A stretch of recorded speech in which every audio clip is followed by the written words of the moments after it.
हमारे बीच में हमारी नेता आदरणीय प्रियंका गांधी जी, हमारे आदरणीय चौधरी उपेंद्र सिंह हुड्डा जी, हमारे प्रदेश अध्यक्ष आदरणीय चौधरी उदय भान जी, हमारे प्रत्याशी भाई दिव्यांशु बुद्धिराजा जी, सम्मानित मंच उपस्थित पिता तुल्य बुजुर्ग नौजवान साथी, माताएं बहनें, राम राम जी। ठीक हो?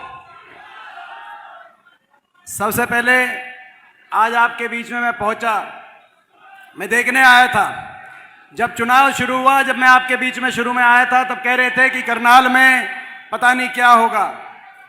फिर कहने लगे कि करनाल में मुकाबला बनता जा रहा है, फिर कहने लगे कि करनाल में जीत सकते हैं। और आज रोहतक में सुबह बात यह आई कि दीपेंद्र जी थोड़ी मेहनत बढ़ाओ, कहीं करनाल में रोहतक से ज्यादा ना जीत जाएं। मैं आपको देखने के लिए आया था यहां पर।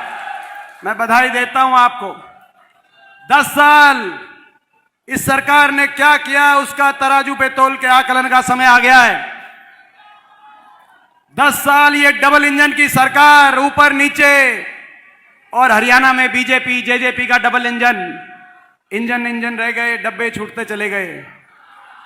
ऐसी सरकार ने क्या किया। आज हरियाणा प्रदेश 10 साल के बाद देश में बेरोजगारी में सबसे ज्यादा, पढ़े लिखों को रोजगार नहीं, सबसे आगे बेरोजगारी में, महंगाई में, नशा बढ़ गया, अपराध बढ़ गया, विकास हुआ नहीं, विकास की पटरी से हरियाणा उतर गया। और हर वर्ग का ऐसा अपमान, हरियाणा की पहचान पे चोट कर दी सरकार ने।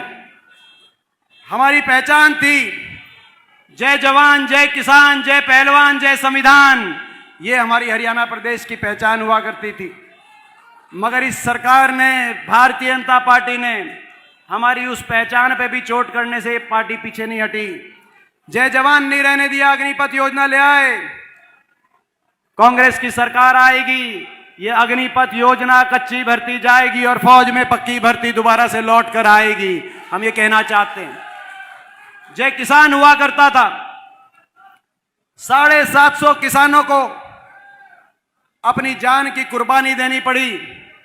एक ऐसी सरकार साबित हुई, देश के इतिहास में काले अक्षरों में लिखा जाएगा कि ऐसी भी सरकार थी। और मैं धन्यवाद करना चाहता हूं आज विशेष तौर पे प्रियंका जी का धन्यवाद मैं करना चाहता हूं। जब किसान आंदोलन हुआ देश में, तो पूरे किसान आंदोलन में अगर किसान के साथ कोई खड़ा हुआ, लखीमपुर खेड़ी, आज हम वो दिन याद कर रहे हैं। अगर किसान के साथ कोई खड़ा हुआ और जेल में जाकर 3 दिन बिताने का काम किया, तो प्रियंका गांधी जी पहुंची लखीमपुर खेड़ी और वहां पर 3 दिन तक जेल में रही किसान के साथ आपने। और मुझे तो वो भी आपका रूप याद है, मुझे तो वो भी आपका रूप याद है जब मैं आपके साथ गया लखीमपुर खेड़ी में और उत्तर प्रदेश की पुलिस ने मुझ पे हाथ उठाने की कोशिश करी, तो एक बड़ी बहन के रूप में और एक शेरनी के रूप में मेरी रक्षा करने के लिए आपने जो कदम बढ़ाया, आज मुझे वो दिन याद आ रहा है। ये हरियाणा और देश का किसान और मजदूर वो दिन नहीं भूल सकता। जब किसान पे आक्रमण हुआ तब आप खड़े हुए। जब हमारी बेटियों को दिल्ली की सड़कों पे घसीटने का काम इस सरकार ने किया, जो बेटियां न्याय मांग रही थी, उनका क्या कसूर था। ये हरियाणा है। इसी हरियाणा में कुरुक्षेत्र में महाभारत हुआ, हमारी मां बेटी की इज्जत के लिए महाभारत जैसा युद्ध हुआ, ये वो हरियाणा है।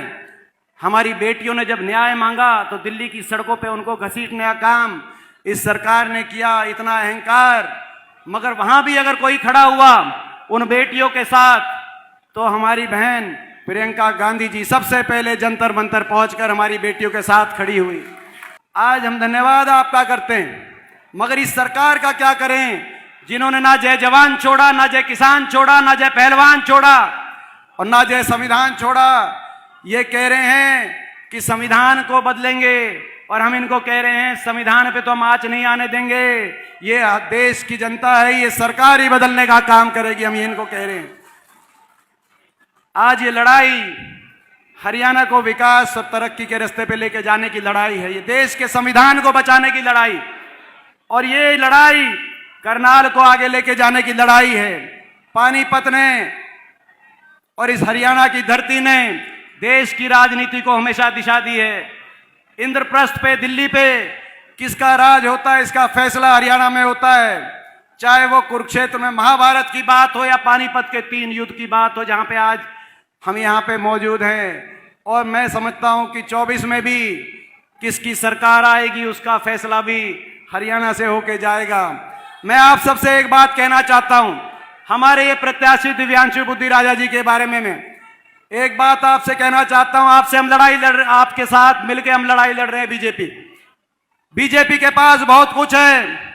दिल्ली में इनकी सरकार है, चंडीगढ़ में इनकी सरकार है, सत्ता बल इनके पास है, मीडिया बल इनके पास है। आप देखते हो कि मीडिया भी इन्हीं से ज्यादा प्रभावित है। पैसा भी इनके पास बहुत है, धनबल भी बहुत है। इतना लूटा ये देश को, लूटने में कोई कसर नहीं छोड़ी। कोई ऐसी कंपनी नहीं छोड़ी जिससे चंदा ना लिया हो। इतना चंदा ले लिया, ऐसे ऐसे दफ्तर बनवा दिए। कोरोना का टीका लगवाने वाली कंपनी से भी चंदा ले लिया कि नहीं ले लिया? किस किस ने कोरोना का टीका लगवाया था? एक बार हाथ खड़ा करके बताना, कोरोना का टीका किस किस ने लगवाया था? सबने लगवाया था। मैंने भी लगवा लिया था। शुरू में मैं नहीं लगवा रहा था, लेकिन जब घर में ज्यादा दबाव बन गया तो मैंने कहा लगवाओ। अगर कोरोना के टीका में कमी नहीं थी तो बीजेपी ने 450 करोड़ का चंदा लिया क्यों? और अगर टीके में कमी थी तो आपको और हमको टीका लगवाया क्यों? ये तो ऐसी पार्टी है, इन्होंने तो किसी को नहीं छोड़ा। इनके पास सत्ता बल है, इनके पास मीडिया बल है, इनके पास धन बल है। हमारे इस कैंडिडेट के पास कुछ नहीं है, केवल आपका आशीर्वाद है। उसको देने में कसर मत छोड़ना। आज मैं आपसे यही कहने के लिए आया हूं। आपका बहुत बहुत धन्यवाद।